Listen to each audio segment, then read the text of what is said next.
Welcome to the Holistic Equine Academy of Lymphedema.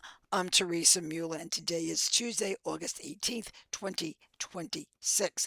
Today's topic is, do you want to be an equine lymphatic therapist?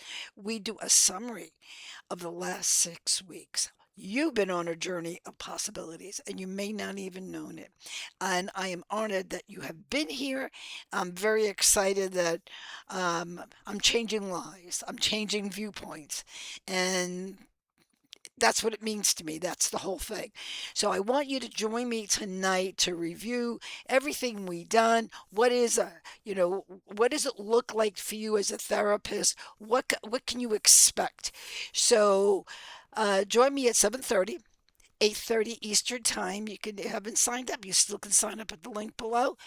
And uh, as I said, always defy the odds in 2026. Believe in the possible.